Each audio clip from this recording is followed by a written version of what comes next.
శ్రీ రామలమ్మ తల్లి ఆశీస్సులతో ఆర్కేపూర్ సత్తోట శిరీష చౌదరి గారు, శివకృష్ణ చౌదరి గారు, వేటపాలెం, సుండూరు మండలం, బాపట్ల జిల్లా వారి జత 3049 అడుగుల దూరాన్ని లాగి మొదటి బహుమతిని కైవసం చేసుకున్నాయి.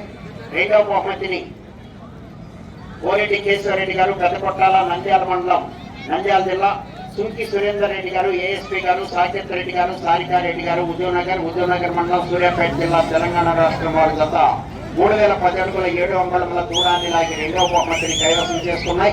మూడవ బహుమతిని పుత్తూరు రాంభూపాల్ రెడ్డి గారు, కుంకుమ దిన్నే, సిరివెల్ల మండలం, నంద్యాల జిల్లా వారి జత 2935 అడుగుల 6 అంగుళముల దూరాన్ని లాగి మూడవ బహుమతిని కైవసం చేసుకున్నాయి. నాలుగో బహుమతిని కేవీఎస్ స్కూల్స్ కొర్రా వెంకటేష్ యాదవ్ గారు, మైదుకూరు టౌన్, కడప జిల్లా వారి జత 2802 అడుగుల దూరాన్ని లాగి నాలుగో బహుమతిని కైవసం చేసుకున్నాయి.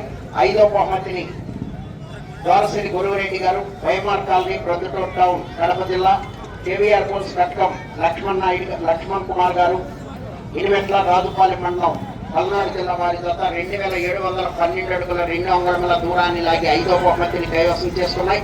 ఆరో బహుమతిని మేకా కృష్ణమోహన్ గారు, విజయవాడ, కృష్ణా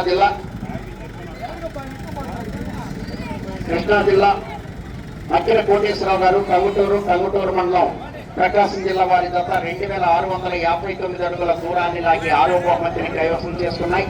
ఏడో బహుమతిని మేకా కృష్ణమోహన్ గారు, విజయవాడ, మధ్యల కోటేశ్వరరావు గారు, టంగుటూరు వారి జత 2078 అడుగుల 9 అంగుళముల దూరాన్ని లాగి ఏడో బహుమతిని కైవసం చేసుకున్నాయి. మిగిలినటువంటి 2 జతలకు కూడా కన్సలేషన్ బహుమతులు బహుకరించడం జరుగుతుంది.